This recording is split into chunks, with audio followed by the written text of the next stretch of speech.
Période préélectorale au Cameroun très tendue. Mesdames et messieurs, bienvenue à vous. Aujourd'hui, on parle des élections présidentielles au Cameroun. Maurice Kamto fait-il peur à Paul Biya? Voilà le thème du jour. Vous êtes sur Vox Live et aujourd'hui, je suis entourée par deux personnalités. Nous avons Wilfried Ekanga, vous êtes militant du mouvement pour la renaissance du Cameroun. Bienvenue à vous. Merci. Et nous avons Djiby Batili, donc vous êtes initiateur du Haut Conseil des Sénégalais de l'extérieur. Donc le Cameroun et le Sénégal sont sur le plateau de Vox Live, cette émission qui décrypte l'actualité africaine avec des Africains. Et petite parenthèse, donc je me permets de présenter votre livre, Wilfried Ekanga, donc Le village d'Ining, c'est ça? Ining. Ining. Oui, je suis originaire d'une région au centre du Cameroun, où on parle des langues dites Fan ou Banto, enfin il y a toute une mosaïque d'appellations. En tout cas, dans l'une de ces langues-là, l'étonne, Ining, ça veut dire la vie. C'est le nom du personnage principal, dont le livre en fait est une redécouverte de l'Afrique. C'est un livre adressé à la jeunesse, à la famille, aux parents qui font des lectures à leurs enfants. Il raconte l'enfance africaine, les mystères de nos villages, les dangers, les secrets, le paradigme des anciens, la forêt, les animaux, la beauté de l'Afrique, un récit d'aventure, de suspense, et voilà. J'aime beaucoup les surprises, les histoires, rebondissements, les souvenirs de ce qu'on vivait quand on était tout petit. Et j'ai essayé aussi pour la génération d'après d'offrir quelque chose. Très important pour la génération d'après d'offrir quelque chose qui reste. Et ça, c'est très important. Merci, n'hésitez pas à vous procurer le livre si vous le souhaitez. Donc, je suppose qu'il est disponible dans toutes les bonnes librairies. Il est auto-édité, donc il est disponible sur Amazon, sur toutes les plateformes Amazon pour ceux qui sont en diaspora.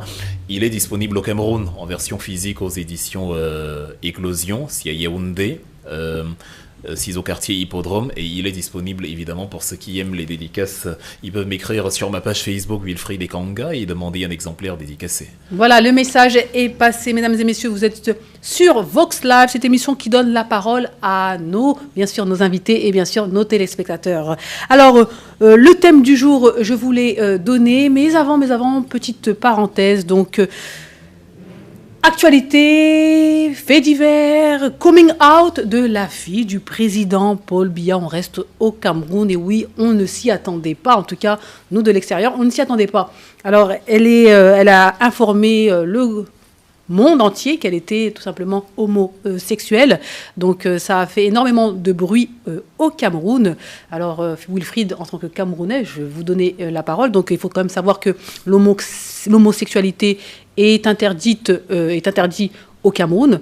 Donc là, on apprend que la fille du président est homosexuelle. Oui, l'homosexualité est interdite au Cameroun. C'est l'article 347, paragraphe 1 du Code pénal du Cameroun. C'est la réalité camerounaise. On sait que sur la question homosexuelle, les avis divergent selon les pays. Le Cameroun s'est prononcé en sa défaveur. Ça signifie que quand vous êtes au Cameroun, évidemment, vous vous rendez coupable devant la loi si vous êtes justement pris en flagrant délit d'homosexualité ou si votre homosexualité est officiellement reconnue. Et donc, Brenda homosexuelle, justement, est dans une pratique qui ne cadre pas avec les lois de la République. Et ça nous amuse beaucoup parce que le gouvernement se retrouve plus ou moins dos au mur. Ce gouvernement-là qui n'a pas arrêté de nous brandir la loi, de nous dire comment l'État est un monstre froid quand il fallait museler les opposants politiques et de justifier les arrestations, les tortures, les interdictions de séjour et les mises en exil des dissidents. Aujourd'hui, il est justement appelé à se prononcer sur la question de la fille du président. Et là, on constate quelque chose d'assez curieux, mis à part quelques médias, quelques journaux qui ont osé mettre le débat sur la table. Toutes les structures médiatiques reconnues comme pro-régime brillent par un silence incroyable sur la question, qui nous permet d'ailleurs de nous interroger. Sont-ils désormais subitement pour la dépénalisation de l'homosexualité dans ce qu'il aurait fallu le définir dans la loi en amont et dans ce qu'il n'aurait pas fallu enfermer, ce qu'on a enfermé justement pour dépravation des mœurs et tous les qualificatifs qu'on a donnés à cette pratique-là aujourd'hui. Vous avez justement ce silence-là. Il n'y a pas de communiqué gouvernemental, il n'y a pas de statement officiel du pouvoir et on sait ce qu'il serait advenu de Maurice Kamto ou de tout autre membre de l'opposition si ça avait été lui ou ses filles ou un parent qui avait été justement vu dans de telles circonstances. On sait comment les apparatchiks du régime nous auraient scandé la protection des valeurs africaines, le non à la dépravation des mœurs, le refus de nous importer au Cameroun ces choses occidentales, et ainsi de suite. Et là, on voit, chose curieuse, on a l'impression que tous les biaïstes ou tous les partisans du parti au pouvoir sont devenus favorables à l'homosexualité parce que ça ne les choque pas du tout. Ils ne se prononcent pas et on dit qu'ils ne disent rien consent. Il y en a même qui compatissent avec le fait que, bon, la pauvre Brenda s'est vue dans une situation où elle est victime, peut-être parce que la gente masculine ne s'approchait pas assez d'elle. Il y en a qui disent qui a osé publier ces images. En fait, ils ne sont plus choqués par le crime en lui-même, qu'ils ont pourtant dénoncé depuis des décennies, au point où ils ont approuvé la loi et approuvé le fait que tous ceux qui se rendaient coupables d'homosexualité au Cameroun étaient emprisonnés, étaient incarcérés. Il y en a même qui sont en exil occidental aujourd'hui, sous les hauts applaudissements de tous les soutiens au régime. Et là, le silence nous fait nous demander, mais comment ça se fait, vous n'êtes plus horrifié par le crime en lui-même, le crime entre guillemets, parce que dans la loi camerounaise, ici en France ça ne l'est pas, sauf que pour l'instant le Cameroun a pénalisé la pratique, et donc pour la réalité camerounaise c'est un crime. Bien sûr. Et quand on a adopté une pratique comme un crime, on doit justement dénoncer le crime. Mais aujourd'hui vous avez... Silence radio, vous l'avez dit. Silence radio, ou plutôt littéralement la compassion envers les circonstances du crime. Silence radio et compassion. Plutôt que le crime lui-même, c'est comme un tueur en série qui égorge et on dit oh le pauvre, comment est-ce qu'on a osé divulguer la vidéo? En tout cas, vous avez beaucoup de choses à dire concernant cette actualité-là. Je vous donne la parole. Est-ce que vous pensez que ça va avoir un impact sur la possible candidature du président Paul Biya? Possible candidature, non, parce qu'on sait que Paul Biya, malgré qu'il y a eu des antécédents, c'est pas la première. Brenda, c'est pas sa première. C'est pas le premier scandale autour de la famille Paul Biya. C'est pas la première, c'est la énième. Mais là, ce qui nous surprend, c'est, on peut dire, une des lois fondamentales du Cameroun qui est mise en évidence, qui était contre l'homosexualité. Le Cameroun a toujours été un des pays d'exemple comme le Sénégal, qui dit que nous, on fait la pénalisation de l'homosexualité parce que le Cameroun l'a fait. Mais là, on se trouve avec une silence radio où on n'entend pas le président, on n'entend pas le secrétaire général de la présidence qu'on entendait souvent quand il y a eu des malversations, quand il y a ceci, quand il y a cela. Mais c'est la première fois, on n'entend pas parler des officiers camerounais nous parler de cela. Bien sûr. Donc, quoi qu'il en soit, j'insiste, Vox Africa et Vox Live n'a pas pour objectif de stigmatiser, bien sûr, les pratiques de la fille de Paul Biya. On prend juste l'actualité et les faits divers et on en parle sur le plateau de Vox Africa. On n'est pas là pour stigmatiser qui que ce soit. Bien sûr. La liberté d'appartenance sexuelle est universelle et liberté pour tous. Nous, ce qui nous choque, c'est que c'est silence radio au niveau des autorités camerounaises. Oui, et surtout, on invoque une réalité. Comme je l'ai dit tout à l'heure, en France, dans le pays où nous vivons, l'homosexualité est dépénalisée. Vous pouvez vous marier, c'est la réalité française. Et évidemment, quand on vit en France, on s'y conforme. Maintenant, d'autres pays ont leur réalité. Bien le sûr, Qatar, bien sûr, la bien sûr. Russie. Et on ne remet pas en cause, on n'est pas là pour ça. Oui, exactement. Et donc, il s'agit ici simplement de poser les questions pourquoi le régime Biya ne s'exprime pas pour dénoncer. Là, puisque dans la réalité camerounaise, c'est une pratique illégale. Tout à fait. C'est une pratique non acceptée. Et c'est pour ça qu'on en parle aujourd'hui sur Vox Africa. Et surtout parce qu'on sait qu'il aurait dénoncé si ça avait été de l'opposition. On s'est posé la question, enfin, il y en a qui ont évoqué le paradigme de l'extraterritorialité, invoquant que, comme la pratique a eu lieu sous d'autres cieux, elle n'est pas pénalement responsable. Je veux bien, on n'a pas envoyé quelqu'un arrêter la fille du président à Genève ou ailleurs, mais paradoxalement, Maurice Kamto s'est retrouvé en prison en 2019 pour des actes commis par des activistes de la diaspora en terre étrangère. On n'a pas évoqué à ce moment-là l'extraterritorialité. Beaucoup de ces activistes d'ailleurs et membres de partis politiques ne peuvent plus mettre pied au Cameroun parce qu'ils ont parlé ou mené des actions contre Paul Biya à l'étranger. On vous dit, on vous attend à l'aéroport, on va vous cueillir comme une mangue si vous foulez le pied au Cameroun. Et ils l'ont toujours dit, ces partisans, tous ces gens, toute cette...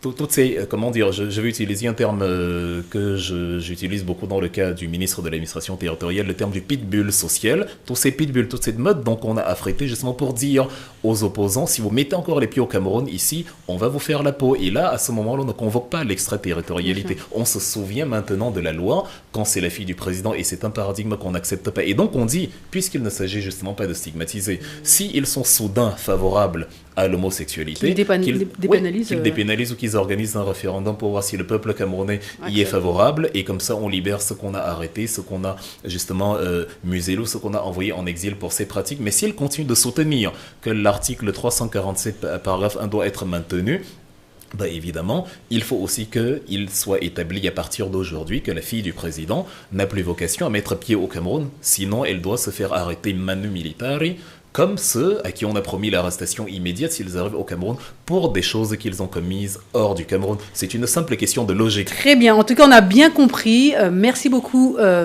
cher Wilfried Ekanga. Donc on continue cette émission. Donc je rappelle le thème du jour, période préélectorale très tendue au Cameroun. Maurice Kamto fait-il peur à Paul Biya? Bonne question. Alors moi je vais reprendre des questions des téléspectateurs et nous on insiste, hein, cette émission c'est pour vous, chers téléspectateurs. N'hésitez pas à nous envoyer vos questions, vos remarques, vos avis. On les lit ici sur le plateau. Alors, il y en a un qui dit « J'ai honte d'être Camerounais, je suis désormais malien ». C'est étonnant quand même. On en a vu beaucoup des commentaires comme ça. Vous réagissez comment ?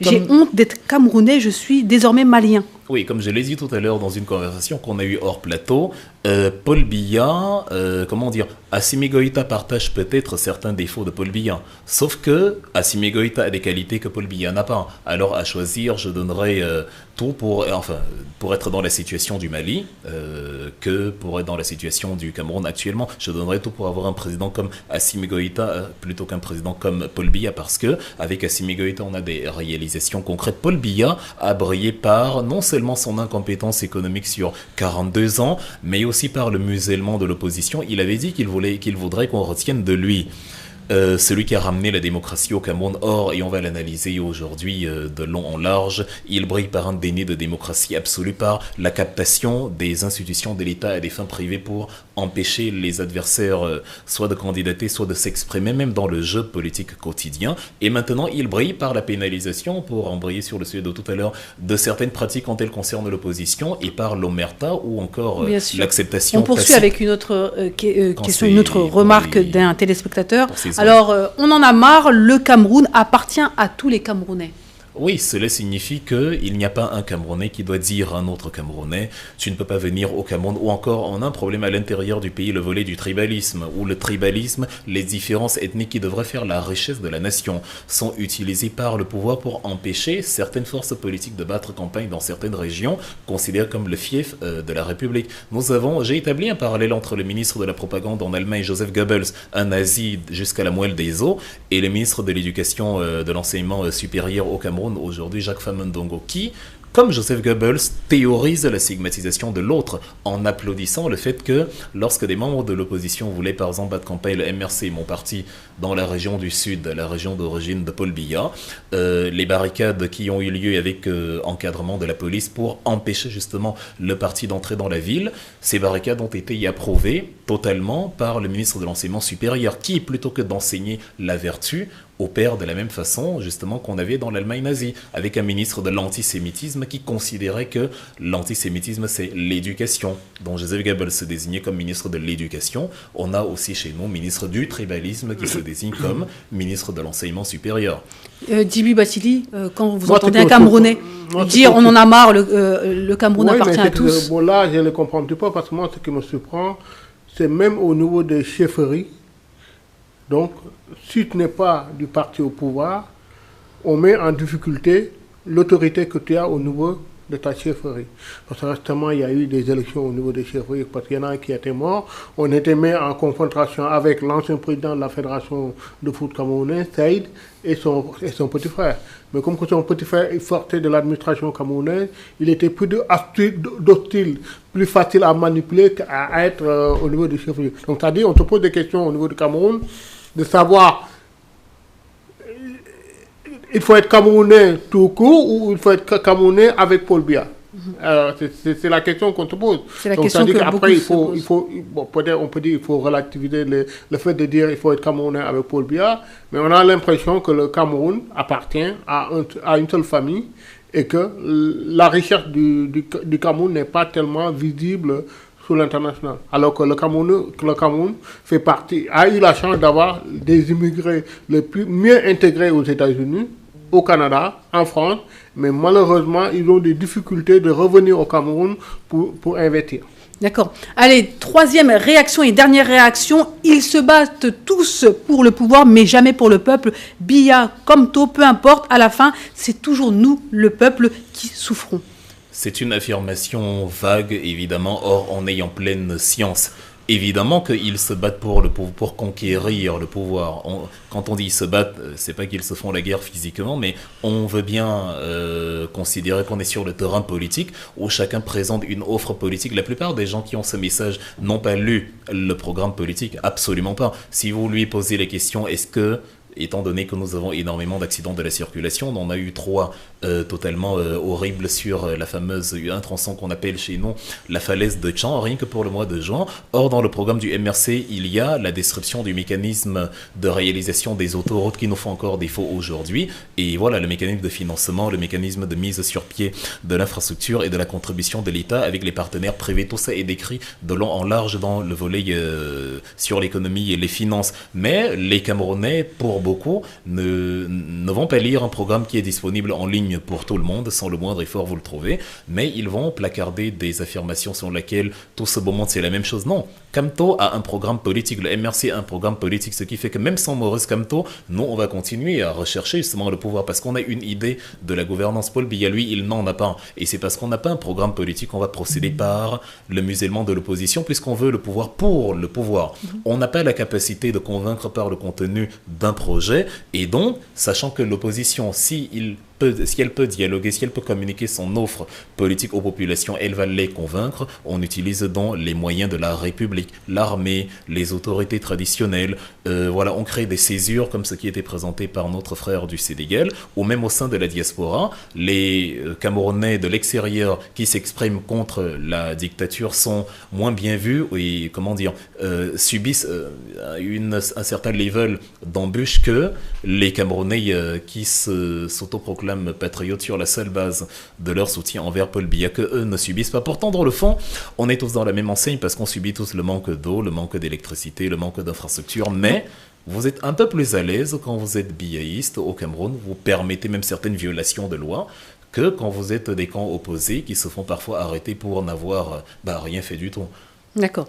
Voilà, merci à nos téléspectateurs pour ces différentes réactions. On continue cette émission, donc on rappelle, Maurice Kamto fait-il peur à Paul Biya? Bonne question, on en parle. Donc Wilfried, donc vous êtes militant du MRC. Alors rapidement, monsieur qui est par exemple du Sénégal, pour nos téléspectateurs qui nous regardent, pourquoi avoir décidé d'être militant du MRC? Pourquoi avoir aujourd'hui choisi Maurice Kamto et défendre Maurice Kamto et notamment la candidature de Maurice Kamto? Je viens d'y répondre parce qu'il y a un programme politique. Vous avez en Afrique des gens qui veulent le pouvoir pour le faste du pouvoir, le tapis rouge, les honneurs, la désignation excellence. C'est pas le cas de Maurice Kamto? Maurice Kamto a un programme politique. Le programme politique signifie que ce n'est pas Maurice Kamto qui veut le pouvoir, c'est le MRC qui veut le pouvoir. Le programme politique signifie Maurice Kamto pourrait se retirer à l'heure actuelle, que la démarche du MRC resterait la même, vu qu'on a une offre de gouvernance qu'on veut réaliser. On a vu que nous n'avons pas d'électricité, on n'a pas d'eau, on a essayé de réfléchir comment obtenir de l'énergie électrique, comment obtenir de l'eau potable. Donc parmi les potentiels candidats, aujourd'hui, vous considérez que Maurice Kamto a le meilleur programme? Oui, tout à fait, parce que nous avons organisé des ateliers sur les médias d'aujourd'hui, TikTok, Facebook, où on répond aux questions des Camerounais sur le programme politique. Et personnellement, je n'ai jamais été véritablement prise à défaut sur un élément de notre programme, parce que tout a été réfléchi, tout est clair. Ce n'est pas parfait, mais au moins l'idée derrière, personne ne niera qu'il y a une idée derrière. Et dans son imperfection, le programme politique du MRC est moins imparfait que les autres programmes, et encore que le parti au pouvoir, lui, il n'a pas de programme. Donc si j'ai choisi le MRC, c'est parce qu'il y a ce projet de société là, c'est parce que dans le projet de société, je me retrouve totalement. Si on me dit dans le programme la césarienne sera gratuite, Pour les femmes, évidemment, j'adhère. Et maintenant, pour que ce ne soit pas des paroles en l'air, on me décrit comment la césarienne gratuite sera compensée par les prélèvements financiers dans d'autres secteurs, notamment la redevance audiovisuelle ou la suppression de certaines structures ministérielles inutiles et budgétivores. Donc ces éléments-là, comme ça me parle et je me dis, c'est ce que je veux pour mon pays. Très bien. Allez, mesdames et messieurs, petite pause, magnéto. On va regarder le communiqué de presse du professeur Maurice Kamto. On regarde et puis on revient. D'où vient-il que le ministre de l'administration territoriale croit pouvoir se mettre en surplomb? S'il est candidat, qu'il présente sa candidature. S'il est électeur, qu'il s'assure qu'il a sa carte d'électeur et aille voter le jour venu. Sa fonction de ministre de l'administration territoriale fait de lui un acteur du processus électoral, comme les partis politiques, comme Elecam et comme d'autres acteurs déterminés par la loi. Il faut arrêter la confusion et l'esbrouf. Il faut arrêter le m'as-tu vu. Cela n'impressionne personne. Il faut être un rêveur stupide ou d'une arrogance aveugle pour croire qu'on pourrait ouvrir la boîte de Pandore au Cameroun et que rien n'en sortirait. À force de dessiner le diable sur le mur, il finira par apparaître. Que ceux qui croient qu'ils peuvent craquer une allumette dans une usine à gaz et en sortir vivant se détrompent. On mourra tous dans cette usine à gaz. Nous sommes capables de perturber tous les meetings du RDPC. Il faut que l'administration le sache. Et ceux qui veulent que le pays s'embrase en porteront l'entière responsabilité. Ils ne sont pas plus camerounais que d'autres. Nous ne sommes pas un peuple couché. Nous ne sommes pas des dirigeants à plat ventre. Nous sommes des hommes et des femmes responsables, respectueux des institutions de la République, lesquelles doivent nous respecter, non seulement comme citoyens, mais comme responsables de formations et partis politiques prévus par la Constitution pour accompagner les élections dans notre pays. Nous ne commandons rien. Nous ne demandons aucune faveur. Nous demandons le respect et l'application stricte des lois de la République. Qu'ils le veuillent ou pas, que cela leur plaise ou pas, ils ne perdent rien pour attendre, car quand viendra le moment de déployer nos activités, je peux les assurer que nous les déploierons. Alors, nous les déploierons, quel que soit ce qu'ils feront. Parce que s'ils veulent justement qu'on passe par des cases, s'ils veulent que l'on passe par les cases que nous voulons à tout prix éviter, que nous essayons d'éviter depuis 10 ans, alors croyez-moi, on ira. Ça suffit. Ça suffit. Il faut respecter les Camerounais. De retour sur le plateau de Vox Live, donc on a vu un homme déterminé, on a vu un homme remonté, on a vu un homme qui est prêt à en découdre, si je peux me permettre. On a vu un homme qui ira jusqu'au bout. Donc je vais d'abord donner la parole à Djiby Bathily. Non, c'est que là, on dit que parfaitement il a raison. Parce qu'on ne peut pas être dans un système où, oui, il a boycotté les élections, mais il a bien sa raison de boycotter. Mais là, récemment, donc, ça veut dire que s'il n'y a pas élection législative, il aura moins de mal à avoir, plus de mal à avoir des parrains, parce qu'actuellement, il faut 300 parrain et qu'on sait que comment c'est quadrillé au niveau du Cameroun, c'est très difficile, tout est politiquement difficile. Et moi aussi, la question que je me pose, est-ce qu'il y a du sérieux? Parce que dans une population où on a 3 millions, 30 millions de Camerounais et on n'a que 7 millions d'électeurs. Donc vraiment, on doit se poser des questions pour savoir vraiment jusqu'à où ce pouvoir actuel est prêt à aller pour ne pas organiser des vraies élections au niveau du Cameroun. Donc ça dit que moi, je le soutiens, donc voilà, parce qu'il est dans ses raisonnements, il a droit. Donc il faut faire changer les lignes, donc il faut te montrer un petit peu comme le Sénégal on a fait. On a montré nos muscles pour pouvoir avoir des élections, donc on le soutient de ce niveau-là. On le dit, vous avez tous entendu, il s'adresse directement, ouvertement, explicitement au ministre de l'administration territoriale, à savoir Atanga Ndji. Il hausse le ton et quoi qu'il en soit, il ira jusqu'au bout. Il insiste dessus pour les Camerounais. Vous faites bien de le dire, pour les Camerounais. Ça répond à ce que le président américain Thomas Jefferson disait, et c'est une phrase que je reprends souvent beaucoup, président de 1801 à 1809, il dit « Quand l'injustice devient une loi, la résistance est un devoir ». Paul Atanga-Nji, pour présenter un peu le personnage, c'est un ancien repris de justice qui est devenu ministre par des voies que seul le Cameroun peut fabriquer parce qu'il n'y a aucun élément rationnel qui vous explique comment il s'est retrouvé au gouvernement. Vous savez, dans la vie, il y a deux types de prisonniers. Il y a les repris de justice, dont les prisonniers de droit commun, qu'on qualifie communément de bandits. Et après, il y a les prisonniers politiques qui, eux, pour leurs opinions, se sont retrouvés justement incarcérés. Et eux, justement, l'incarcération leur confère davantage de dignité, davantage de présence, davantage de marquage historique. Mais dans la configuration actuelle, nous avons simplement affaire à un brigand qui porte une cravate et qui n'a pas compris ce qu'est la République. On nous disait dans la Rome antique, res publica, la chose de tout le monde. On n'est pas dans un royaume, ce n'est pas un empire. Et en République, les fonctions sont définies par les textes administratifs, par la loi. Ça signifie que j'ai des prérogatives en tant que ministre, mais j'ai des limites également. Je ne peux pas tout me permettre. Ce n'est pas parce que je commande au gouverneur ou à la police, ici c'est l'équivalent du ministre de l'Intérieur. Ce n'est pas parce que je commande aux forces de police que je vais utiliser de manière totalement arbitraire, selon mes humeurs, ces forces de police et ces forces administratives pour museler l'opposition. Il faut que Atanga-Nji et que beaucoup de personnes comprennent que en politique, ceux qui décident d'opérer par le changement, par la paix, ne le font pas par l'acheter. Ils le font parce que la vie vaut plus que tout, parce que la sécurité vaut plus que tout, parce que l'idée, le projet politique, quand on veut prendre le pouvoir, c'est d'apporter le bien-être et une vie agréable à ses concitoyens. Ce n'est pas d'apporter la violence et les échauffourées.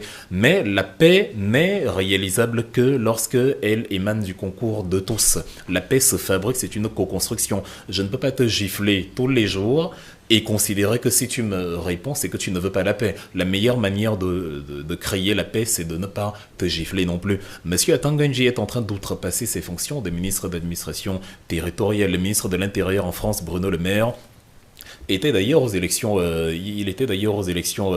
législatives, si ma mémoire est bonne, dit il y a quelques heures. Ça signifie, quand tu es candidat, tu te proclames candidat et tu peux attaquer les partis d'opposition. Mais quand tu es ministre, tu es un organe institutionnel, tu es ministre de la République. Tu n'as donc à aucun moment vocation à intervertir dans les affaires, non seulement les affaires internes au parti, mais les affaires qui concernent justement les prérogatives de la commission électorale. On l'appelle au Cameroun ELECAM, c'est-à-dire ce n'est pas à toi le ministre de souhaiter ou de demander à ce que tel ou tel candidat ne le soit pas, ou de souhaiter à ce que, comme l'a dit notre frère, les élections soient prorogées, ou de mettre quelques mesures que ce soit sur pied pour empêcher l'adversaire du parti au pouvoir de prospérer. Cela signifie que tu as oublié ta fonction de ministre et tu es devenu militant d'un parti, ce qui n'est pas interdit, sauf que tu n'utilises pas le cadre solennel où tu t'adresses, parce que M. Kamto répond à une sortie d'Atanga-Nji qui s'adresse au gouverneur de la République en parlant contre le leader du MRC, ce qui est absurde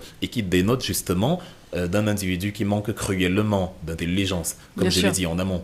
Moi, là où je voulais rebondir, c'est pas est-ce que Maurice Kamto n'a pas plus de sympathisants, parce qu'actuellement, la difficulté que l'État actuel a, on a le Nord, et aussi on a les côtés, la partie anglophone. Donc, c'est-à-dire que comme que là, actuellement, ils sont en difficulté dans plusieurs bâtons de forte opposition, est-ce qu'il n'est pas à leur avantage actuellement de faire en sorte que pour que les élections ne puissent pas avoir lieu? Tout ce que le régime élabore, c'est pour empêcher les élections. Nous avons le paradigme des inscriptions sur les listes électorales, notamment ici en diaspora. Vous avez la disposition numéro 237 du 8 août 2011, le décret d'application d'une loi qui avait été élaborée en juillet de la même année, où Paul Biya lui-même signe la disposition selon laquelle, pour être électeur ici, pour avoir une carte d'électeur ici hors du pays, il faut simplement présenter une carte consulaire. Mais quand vous arrivez dans les représentations diplomatiques du Cameroun, on vous demande la carte de séjour.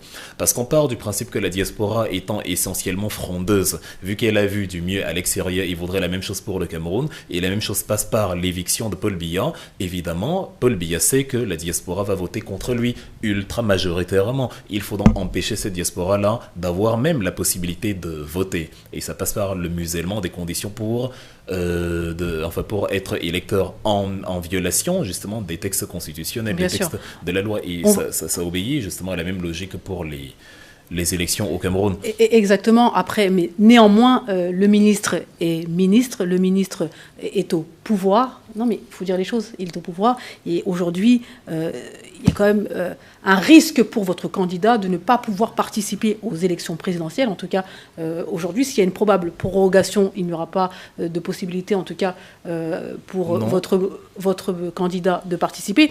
Non, c'est pas vrai. Il y a plusieurs possibilités. Le fait d'avoir des élus à l'intérieur de son parti n'est pas la seule condition, le seul mécanisme par lequel on peut se retrouver candidat. Et là encore, on a affaire à une violation de loi, puisque dans l'article 15, paragraphe 4 de la loi camerounaise, il est stipulé que le report doit être motivé par une preuve factuelle qu'il y ait une crise grave à l'intérieur du pays qui empêche la tenue des élections. Pourtant, donc eux, ils expliquent en disant comme quoi il va y avoir trop d'élections en même temps, il va y avoir un coût budgétaire, etc., etc. Donc ils décident tout simplement de proroger d'un an. Ce qui est tout autant absurde parce que déjà, il n'y a pas trop d'élections, il y a l'élection couplée législative et municipale qui se déroule simultanément, donc c'est une élection, un seul paradigme financier, et ensuite il y a l'élection présidentielle 8 mois plus tard.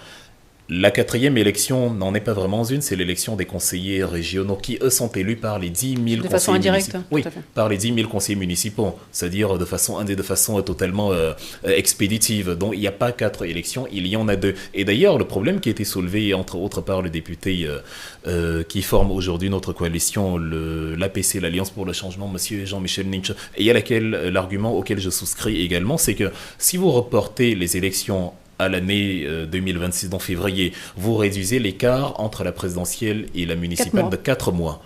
Or, on essaye de rallonger les délais parce qu'on n'aurait pas d'argent. Et ça pose d'autres problèmes en ce sens où on a eu 5 ans, un régime qui nous dit qu'il a conduit le Cameroun vers la prospérité, mais qui nous explique qu'en 5 ans, il n'a pas été capable de mobiliser les financements pour organiser une élection. Il y a une incohérence totale. On peut se demander pourquoi donc avoir mis en prison ceux qui militaient pour la clarté sur la gestion des finances. Ça signifie qu'ils ont eu raison. Donc si vous dites aujourd'hui, si vous concédez vous-même aujourd'hui que les finances ne sont pas au beau fixe, libérez ce que vous avez arrêté. D'accord. On va revenir par rapport à la probabilité de participer aux élections présidentielle. Donc vous dites que même s'il y a prorogation, parce que Maurice Kamto pourrait toujours se présenter aux élections présidentielles. Pourquoi et comment? Il a dit, je vous le reconfirme.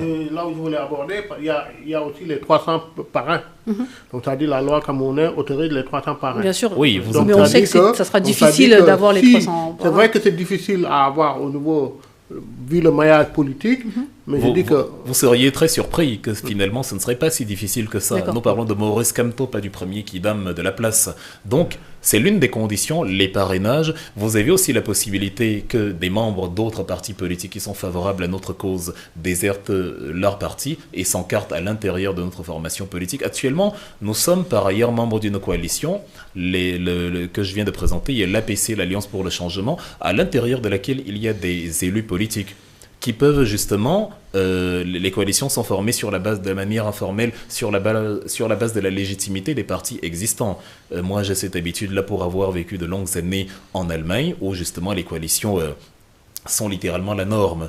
Et donc, de la même manière que vous avez eu au Cameroun en 2018 une coalition d'une vingtaine de partis d'opposition, enfin 10 d'opposition, mais qui se sont alliés à Paul Biya et qui ont approuvé la candidature de Paul Biya, vous avez à l'intérieur de notre coalition donc des députés, des conseillers municipaux, des élus qui font de nous une structure qui a la légitimité de porter un candidat au pouvoir. Et comme je l'ai dit, vous avez tout simplement la possibilité pour un élu, un seul, de s'encarter au MRC et la problématique est résolue. Le régime est dans sa perfidie pour... D'accord. Mais pour le coup, là, on parle de Maurice Kamto. C'est-à-dire que... Oui, je veux dire, un élu intègre notre formation politique, le MRC, et ça rend le MRC éligible pour une présidentielle. Et le MRC peut maintenant désigner son candidat, Maurice Kamto, parce que la condition prévue par la Constitution, c'est d'avoir minimum un élu. Un élu. Peu importe. Et à partir du moment où vous en avez un, vous pouvez vous porter candidat. Donc c'est un problème très facile à résoudre. Le régime le met sur la table pour ne pas parler du programme politique, le programme qu'il ne possède pas,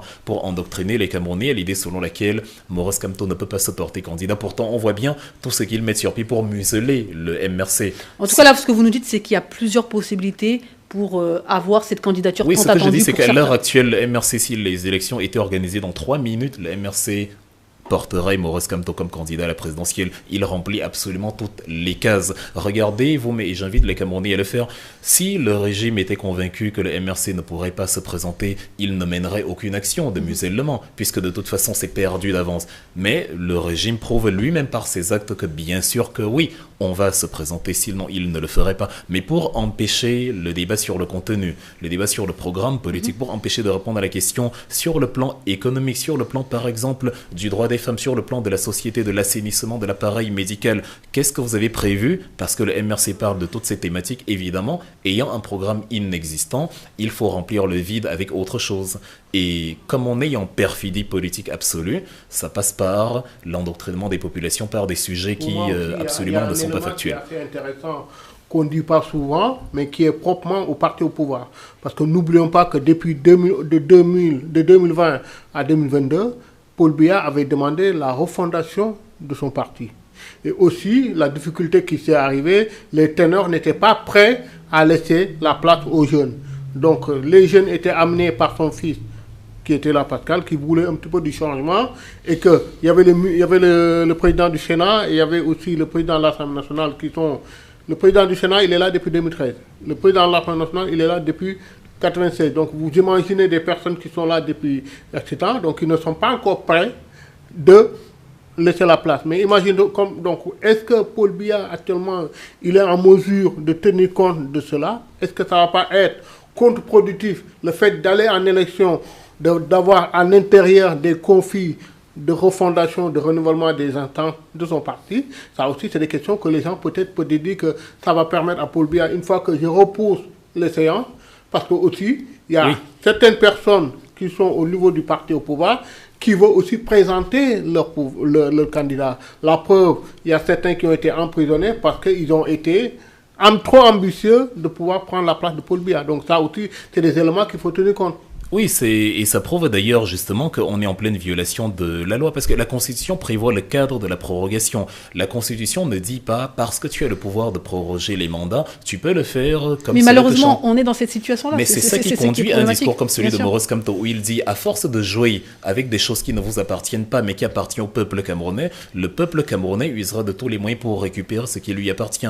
Il n'y a rien de plus facile dans un pays que d'éviter les crises. C'est simplement se dire, le pouvoir que j'ai ne m'appartient pas, je suis dépositaire d'une fonction, je suis censé rendre des comptes au peuple. Sans le peuple, je ne peux pas être président. Or, le peuple peut exister sans moi, le président, et donc agir en conséquence. Mais dès l'instant où j'utilise comme motif de prorogation le fait d'empêcher les luttes internes au sein de ma parti, vous avez totalement raison. On a d'ailleurs eu dans la ville de Sangmélima des guéguerres internes au RDPC. On a vu des sous-préfectures qu'ils ont brûlées lors du renouvellement de leurs organes de base. Il y a des luttes intestines à l'intérieur du parti au pouvoir qui n'ont rien à voir avec la constitution camerounaise, mais que le régime utilise comme l'un des motifs de la prorogation. C'est pour ça que vous voyez souvent, lorsqu'un régime chute et est remplacé par un autre, les tenants, les fortes têtes du régime précédent sont immédiatement emprisonnés et on crie à l'injustice. Non, c'est la nécessité de leur faire payer l'instrumentalisation de l'appareil d'État à des fins personnelles. C'est de la haute trahison. On n'a pas confié le pouvoir à quelqu'un pour son caprice. On l'a confié pour qu'il remplisse justement. Mais je tiens encore à rappeler,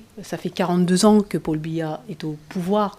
Pourquoi en 2025, finalement, vous allez réussir et par quels moyens vous allez réussir finalement pour changer la donne? Encore une fois, beaucoup n'y croient pas. Beaucoup se disent, bon, il va y avoir encore une fois, Paul Biya va réussir à sa manière à conserver le pouvoir. Le MRC a doublé de vitesse après les élections 2018. Et croyez-moi, oui, beaucoup de gens ont regretté de n'avoir pas eu leur carte d'électeur.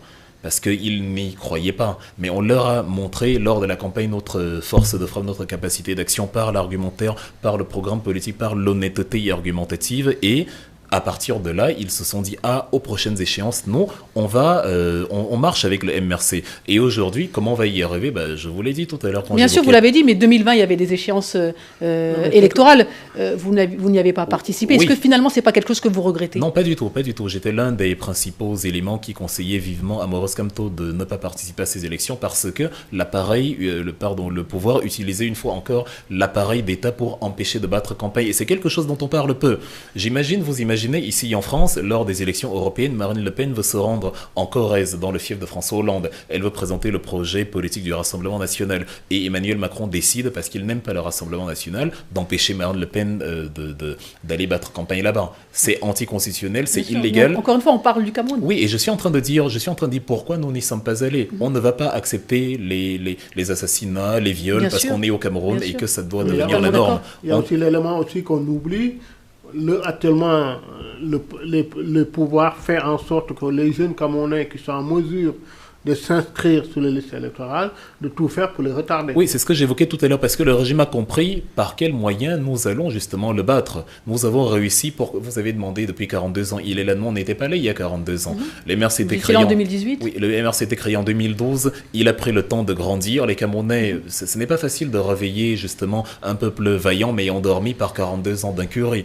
Et donc, à partir de 2018, quand le peuple a vu que nous étions sérieux et crédibles, il a commencé à s'intéresser à la chose politique. Nous avons pris plusieurs années d'éducation politique intense et maintenant que les élections approchent, on a eu de cesse d'inviter, et ces derniers temps encore de plus belle, le peuple à aller s'inscrire sur les listes électorales. Paul Biya sait que dans une élection organisée de manière transparente, il perdrait évidemment. Bien sûr, mais c'est dit redit, quoi qu'il en soit, il y a un véritable engouement autour du MRC. Oui, et c'est pour ça que Maurice Kamto leur dit, n'empêchez pas le processus de se produire, parce que nous voulons prendre le pouvoir dans la paix et par les urnes comme le prévoit la Constitution, mais vous essayez de nous dire que vous octroyez le seul droit au désordre.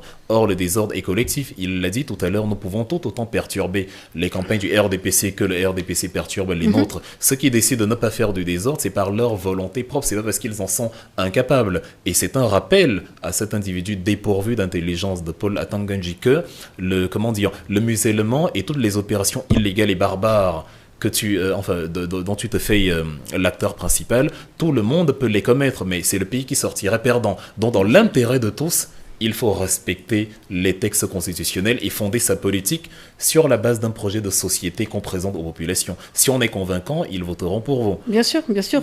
On y croit tous. Et donc, la condition pour la paix au Cameroun, c'est que tout le monde renonce au coup d'État militaire ou électoral, dit le professeur Kamto. C'est ce que je viens de dire. Pour la paix. C'est ce que je viens de dire. Sans respect de ça, donc qu'est-ce qu'il va y avoir? C'est ce que je viens de dire. Sans respect, c'est comme si vous me demandez si un couple ne s'aime pas, qu'est-ce qu'il va y avoir? Il n'y a pas de foyer. La condition pour qu'un couple existe, c'est qu'il y ait de l'amour entre les deux. Si je me mets en couple avec une personne que je déteste, à quoi va ressembler le quotidien à la maison? C'est le chaos certain. Donc c'est une invitation à de l'intelligence, un paradigme qui manque énormément dans la biosphère. Bien sûr. Sinon quoi? Non, c'est ça ma question. Sinon quoi? Sinon le chaos, le désordre. Sinon on ne veut même pas. Sinon c'est ce qui va arriver si Atanganji et la biosphère n'obéit pas à ce que Kamto vient de dire. Ce qui va arriver, c'est exactement ce que ni nous ni eux ne veulent voir arriver. C'est vraiment une question d'intelligence. Il est de l'intérêt de tous de ne pas nourrir le désordre. Qu'est-ce qu'il y a quand on craque une allumette dans une chambre à gaz? Elle prend feu. Et quand elle prend feu, le feu ne trille pas. L'allumette est déjà allumée. L'allumette est déjà allumée, mais pour l'instant... Parce que déjà, on a les pays anglophones. La partie anglophone, actuellement, il est en train...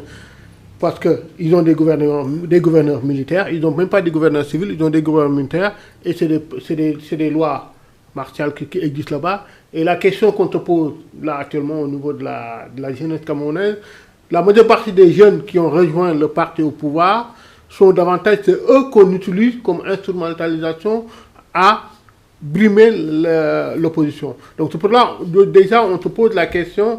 Est-ce qu'au Cameroun, on parle de coup d'État institutionnel ou militaire? Mais la question qu'on te pose, normalement, Paul Biya, il est là, il fait partie du système de 61.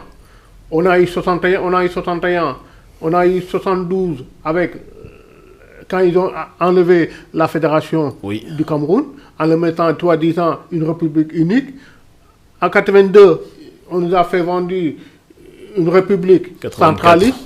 Donc, ça dit qu'on te pose des questions de dire que est-ce que réellement les Camerounais qui sont jeunes et qui sont au sein de l'appareil d'État ont vraiment envie de ce changement? Parce qu'ils gardent les privilèges, ils gardent... Oui, non, de toute façon, même Dieu lui-même n'a pas réussi à convaincre tout le monde. On veut convaincre la majorité des électeurs. On n'est pas là pour dire à tous les billettistes de la Terre de voter pour le MRC, c'est impossible. On n'a rien contre la pluralité politique tant qu'elle est basée sur les textes de loi. Or, aujourd'hui, vous avez justement le simple paradigme même des inscriptions sur les listes électorales. C'est l'article sur la loi électorale, l'article 74, dans son paragraphe 2, qui demande à ce que les bureaux soient ouverts du 1er janvier au 31 août de chaque année. Mais pour réduire l'intervalle de temps des inscriptions sur les listes électorales, le régime a fermé les bureaux de vote pendant de longs mois. À l'instant même où je vous parle, à 1 mois et demi de la clôture des bureaux, il y a des bureaux, notamment en diaspora, qui sont encore fermés. Donc il y a des Camerounais de beaucoup de pays, peut-être même que chez vous au Sénégal, les bureaux ne sont pas ouverts. Dans beaucoup de pays, les Camerounais qui veulent s'inscrire ne peuvent pas parce que le régime utilise cela pour museler autrui. Donc nous n'avons pas vocation à séduire tout le monde. Nous avons vocation à dire aux Camerounais, regardez comment la loi est piétinée par des gens qui confondent le pouvoir avec un élément privé. Nous, on vous apporte un projet politique, un projet de gouvernance et on vous dit, oui, on va vous rendre des comptes parce que c'est ça la République. Parce que nous, on s'est rendu compte que quand on ne rend pas compte, on crée l'instabilité. Le NOZO, c'est-à-dire le nord-ouest et le sud-ouest que vous avez évoqué tout à l'heure, est précisément né de la croyance par le régime du fait que là-bas, il n'y aurait pas de réponse. On peut leur faire ce qu'on veut, ils ne réagiraient pas. Et ce n'est pas Maurice Kamto qui va réagir forcément. Maurice Kamto rappelle simplement qu'il y a des gens qui croient au changement et des gens qui, si vous n'acceptez pas le changement ou la voie des urnes, vont faire des choses que même moi je ne leur ai pas demandé. Dans le nord et le sud, c'était des avocats et des enseignants qui réclamaient des choses, une réforme administrative qui n'a pas été écoutée et à partir de là, ce n'est pas eux qui ont pris les armes, c'est les habitants de ces régions-là qui, mécontents de ce que subissaient les avocats et les enseignants, ont décidé que la réponse militaire était désormais le seul mécanisme de résolution du problème. Donc même à l'intérieur de la zone francophone aujourd'hui, où le régime est en train de semer les mêmes ingrédients, il est possible que dès l'instant où Maurice Kamto se retrouverait muselé ou dans l'impossibilité de se déployer, des Camerounais en zone francophone décident, même sans l'avis de Maurice Kamto, de répondre de manière frontale à ce régime. Et évidemment, la zone francophone se retrouvant dans le même état ou dans la même situation que la zone francophone, personne ne pourrait plus y vivre, y compris ces ministres-là eux-mêmes.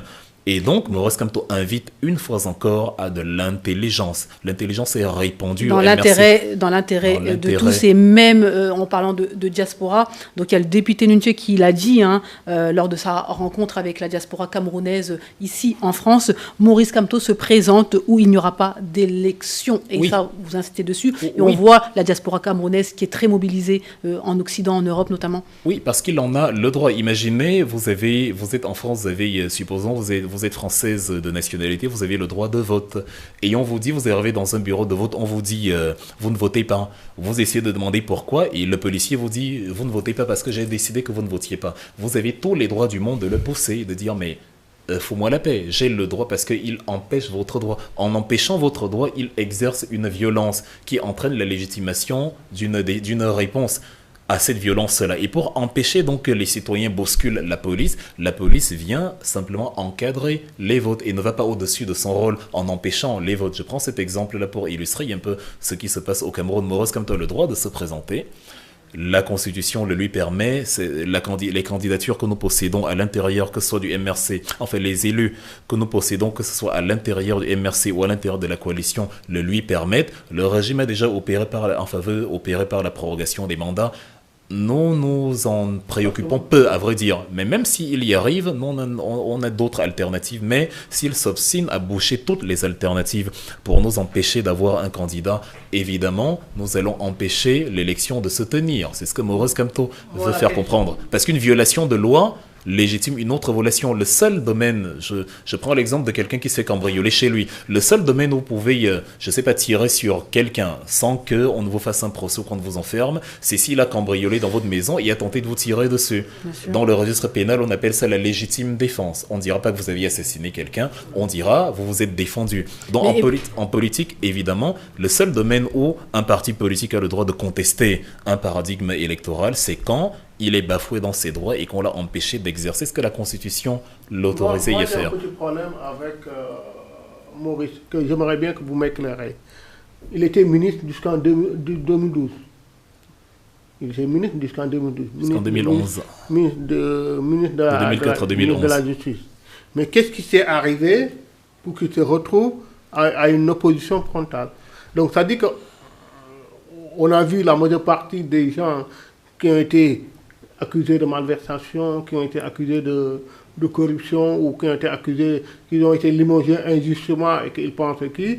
Et en Afrique, on a tendance à remarquer que souvent ces personnes-là se retrouvent dans l'opposition pour devenir... Maurice Kamto n'a jamais été condamné pour quelques paradigmes financiers, que ce soit la preuve. Pour ses opinions politiques en 2019, il a été incarcéré 9 mois. Tout à fait. Et ils avaient la possibilité de le coffrer pour de bon en lui collant des motifs financiers. Mais même par tripatouillage, ils n'y sont pas parvenus parce qu'il n'y a rien, il n'y a nulle part aucune traçabilité d'un fonds illicite qu'il aurait, d'une transaction illicite dans laquelle il aurait figuré. Mais pour le coup, pour rebondir, il faisait partie du système. Oui, il faisait partie du gouvernement. Attention, il y a deux façons de considérer le gouvernement. Il y en a qui considèrent le gouvernement comme une structure de la République, où je viens servir la République. Et il y a justement la deuxième catégorie de personnes que le régime Biya a créée. C'est-à-dire faire croire aux Camerounais que le gouvernement, le pouvoir, l'État appartient à Paul Biya, ou que le palais des Taudis à Yaoundé est la maison de Paul Biya. Bien sûr que non. Il n'est que le dépositaire provisoire de quelque chose qui sera remis à quelqu'un d'autre après lui, de la même manière que ça appartenait à quelqu'un d'autre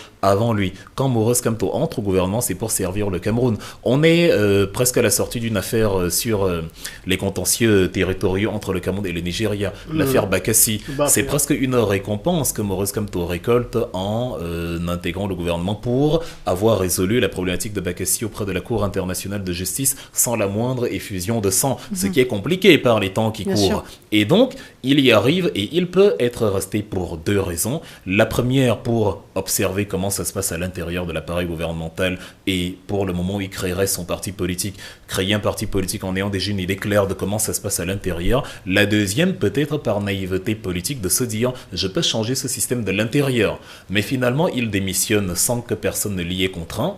D'ailleurs, à la veille, au lendemain des élections et non à la veille, beaucoup de gens en Afrique créent des partis peu avant les élections pour justement par opportunisme bénéficier des retombées financières que cela comporte. Or, lui, il crée son parti politique juste après, quelques semaines après, quelques mois après les élections de 2011. Il crée le parti, le parti est créé en août 2012.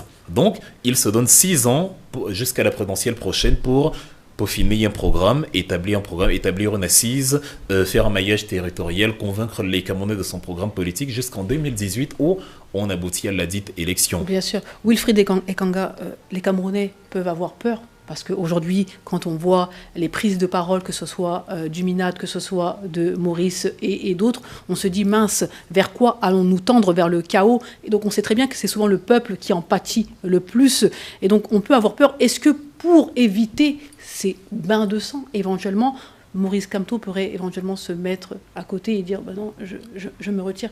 Et donc le régime pourra continuer pour les 1000 ans qui viennent à tuer tout seul, à priver d'infrastructures. Je vous ai pris un exemple des accidents de la route. Les Camerounais meurent tous les jours. C'est juste qu'ils ne s'en rendent pas compte. Les Camerounais meurent 1000 fois plus pour les problèmes du quotidien que pour les opinions politiques. Ce mois-ci, personne n'est mort au Cameroun pour ses opinions politiques, même s'il y en a qui sont incarcérés, muselés. Mais personne n'est mort pour ses opinions politiques. Par contre, les accidents de la route, les maladies, les pannes d'électricité en ont tué des centaines. Ce qui fait que on perd plus en maintenant ce système au pouvoir qu'en essayant de le changer. Tout à l'heure, je parlais du droit de vote ou je sais pas, vous êtes une femme.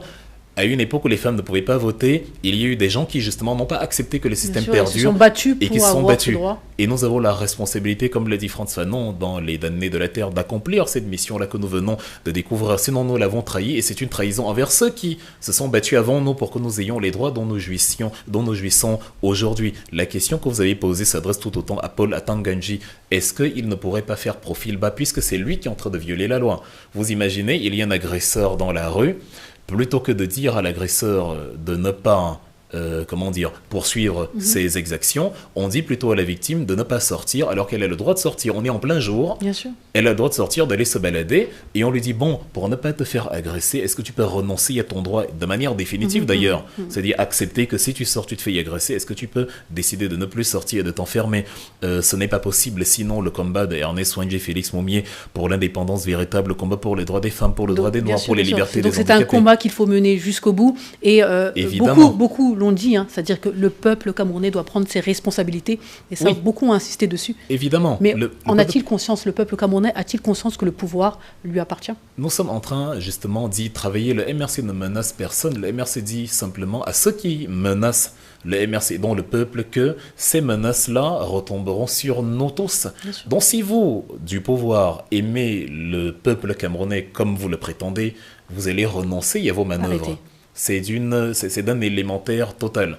C'est quand on aime un peuple, on évite de faire ce qui peut conduire ce peuple-là dans le désordre, ce qui peut embraser la République. Étant donné, c'est-à-dire, ce n'est pas celui qui se trouve dans la pièce qu'il faut demander d'éteindre la mèche, c'est celui qui a allumé la mèche qu'il faut demander de l'éteindre, parce qu'il y a une bonbonne de gaz, il y a une citerne de gaz à l'intérieur. Et comme je l'ai dit, à Tanganji, il agit comme le pitbull de service, un individu sans intelligence qu'on a pris des géoles, prisonnier de droit commun, qu'on a pris des géoles de la République pour faire de lui un ministre chargé principalement de menacer l'opposition. Ce n'est pas notre conception de la République. C'est intéressant pour certains. Parce que la difficulté, on comprend bien, l'envie et l'enjeu du moment, c'est d'aller vers des élections libres et transparentes. Oui. Mais la question en tant que jeune qui est né avant les indépendances, après les indépendances, excusez-moi, qui a connu que Paul Biya. Donc, ça veut dire que nous qui sommes jeunes, on a bientôt 50 et quelques ans, on a connu que Paul Biya, ou bien des personnes qui ont été là, qui ont été du système. Donc, est-ce qu'à nos jours, moi, la question que je me pose moi-même, c'est à nos jours, qu'est-ce qui peut être déclencheur? Parce qu'il y a des gens, Paul Biya est un maillon du système. Il est entouré de personnes, comme vous appelez, des Pougboules ou autres que vous appelez du système. Mais est-ce que ces personnes-là, même si Paul Biya part, ils sont prêts à accepter les droits des urnes? Mais elles n'ont pas été élues, ces personnes-là. Celui qui prétendument a été élu, c'est Paul Biya. Ces gens-là n'ont pas été élus, ils ont été désignés par Paul Biya, donc évincé Paul Biya, c'est débarrassé. C'est pour là que j'ai dit qu'ils ont été désignés par Paul Biya, mais ils ont des faveurs du système. Donc est-ce que ces personnes-là, même si Paul Biya part, ils seront prêts à accepter de laisser les privilèges? Donc c'est ça, malheureusement en Afrique, quand on revient toujours en Afrique sur les privilèges des hommes politiques, on a tendance à voir du Sénégal, du Cameroun ou autres, des gens qui sont là dans le système et que peu importe personne. Mais quoi qu'il en soit, il y a Paul Biya et il y a son parti et il y a son système. Donc quoi qu'il en soit, même si le président Paul Biya ne se présente pas, il est fort probable qu'il y ait quelqu'un du parti. Ça m'étonnerait. Ils sont unis uniquement par la personne de Paul Biya. Aujourd'hui, alors qu'on a un président qui est quasi inexistant. Non, mais parce qu'ils n'ont aucune idée de la politique, ils ont créé une théocratie implicite où ils ont un dieu à leur tête. Comme on dit, comme j'ai l'habitude de paraphraser et de reprendre Malcolm X, ils nous accusent de ce dont ils sont coupables. On parlait tout à l'heure de l'homosexualité de la fille du président.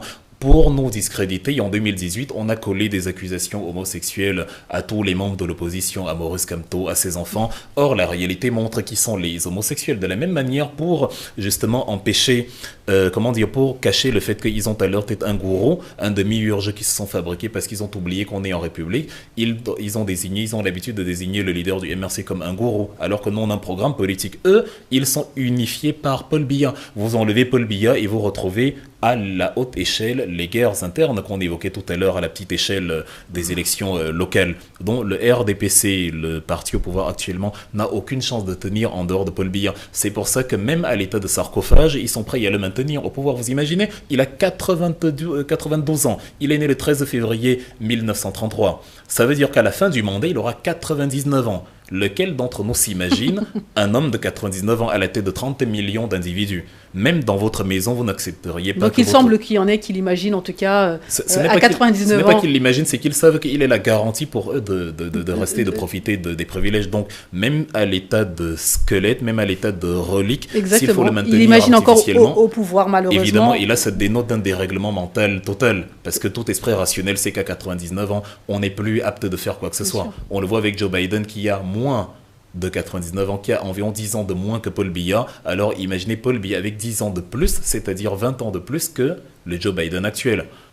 Alors, on va terminer cette émission, on va quand même parler du PCRN. Donc, c'est important. Parti camerounais pour la réconciliation nationale. Donc, Robert Kona, officiellement reconnu président du PCRN par, bien sûr, le MINAT, par le ministre de l'administration territoriale à Tangandji. Donc, ce PCRN-là, il faut le dire, il appelle officiellement pour la présidence, pour la candidature de Paul Biya en 2025. Le sort du député Cabral Libi est-il scellé concernant cette élection 2025 ? En tout cas, il subit tout autant les délires de Paul Atangandji que le MRC. Et vous voyez bien un ministre qui est devenu ce qu'on appelle au Cameroun un tautologue. Vous le voyez partout. C'est la même chose qu'on l'a vu, c'est de la même manière qu'on l'a vu réunir les membres, le président du conseil électoral ou le président de la commission électorale indépendante, il est comme dans ses bureaux, ce qui est interdit par la disposition numéro 5, article 2 de la loi de fonctionnement de l'organe électoral au Cameroun. Vous le voyez partout outrepasser ces lois. Et il n'est pas le seul, ils le font tous dans l'appareil biaïste. Monsieur Kamto avait dit, lors du contentieux post-électoral au Conseil constitutionnel à Clément Atangana, le président du Conseil constitutionnel, cette phrase que quelqu'un doté d'aussi peu d'intelligence qu'Atangandji ne pourrait pas comprendre. Je cite, « Vous n'avez pas la compétence des compétences, vous avez la compétence de vos compétences. » Cela signifie, vous ne pouvez pas aller au-delà de vos prérogatives prévues par les textes. Or, aujourd'hui, vous avez Paul Atangandji, il l'a opéré de la même manière il y a quelques années avec l'UPC, Union des populations du Cameroun, qui avait été créée par les indépendantistes Oumniobé, Félix Moumié et consorts dans les années, Oumniobé dans les années 48-50. Voilà, il a désigné il y a quelques années ce qui pour lui était la bonne UPC. Et la mauvaise UPC, l'UPC est non reconnu, l'UPC est reconnu. Aujourd'hui, il procède encore de la même manière et ça présente l'avantage qu'on n'a même pas besoin de spéculer. Il a désigné le vrai leader du PCRN qui, comme par hasard, soutient Paul Biya. Comment peut-on être un parti d'opposition et soutenir le parti au pouvoir? À quoi sert-on à ce moment-là? Il procède donc, comme dans tout régime de malfrats politique, par une fragmentation des forces de l'opposition. Il aurait bien aimé rendre ça possible à l'intérieur du MRC, mais on est beaucoup plus coriace que ça. Il n'en est pas capable. Nous avons un réservoir d'intelligence inouï et quelqu'un doté de neurones aussi peu performants n'est pas de taille à nous faire courber les chines sur ce plan-là. Donc ça ne marche pas. Mais c'est cette stratégie-là qu'il est en train d'utiliser. Et aujourd'hui, le pauvre Cabral, Maurice Kamto a fait, et nous nous joignons d'ailleurs à lui, nous appelons justement à, la déresponsabilisation des pouvoirs publics des domaines qui ne les concernent pas. C'est une réalité interne à un parti politique qui est le chef, qui n'est pas le chef. C'est une discussion entre partis. Ça ne concerne pas le ministre de l'administration territoriale, de la même manière que la tenue des élections ou le fonctionnement de l'organe électoral et les CAM et autres ne le concerne pas du tout. C'est cette république-là où les gens ont confondu, et c'est ça, ce n'était pas pour rien, c'était pas pour dénigrer quand je disais si un repris de justice. Quand on confie un ministère aussi important à une personne qui n'en a pas les compétences et qui n'a pas les compétences de sa propre sérénité mentale, évidemment, on a ce délire où vous le voyez absolument partout, parce qu'il s'est dit, on m'a nommé ministre, tiens, donc si j'ai envie aujourd'hui que la femme qui se balade en face de moi là cesse de marcher et vienne se mettre à genoux, j'ai le pouvoir de le lui ordonner. Il ne sait pas ce qu'est une république. Vous ne pouvez pas prendre une sardine et lui demander de grimper à l'arbre, c'est impossible. Et Atangandji actuellement est une sardine à qui on a demandé d'arpenter Yamba. Merci beaucoup. En tout cas, si vous souhaitez répondre à Wilfried Ekanga et souhaitez venir sur le plateau de Vox Live, n'hésitez pas, ce plateau est ouvert à tous. Mesdames et messieurs, nous sommes au terme de cette émission. La question du jour, Monsieur Maurice Kamto, professeur Maurice Kamto, fait-il peur à Paul Biya? Réponse rapidement. Le sel fait peur au ver de terre, la lumière du soleil fait peur à Dracula. Oui. Maurice Kamto fait-il peur à Paul Biya? Oui. Complètement. Apparemment, il fait peur à Paul Biya. Alors, le dénouement, comment va-t-il se passer? En tout cas, On suivra l'actualité camerounaise ici sur Vox Africa et surtout sur Vox Live. Allez, à très bientôt pour un nouveau numéro de Vox Live. Merci beaucoup. Merci. Au revoir.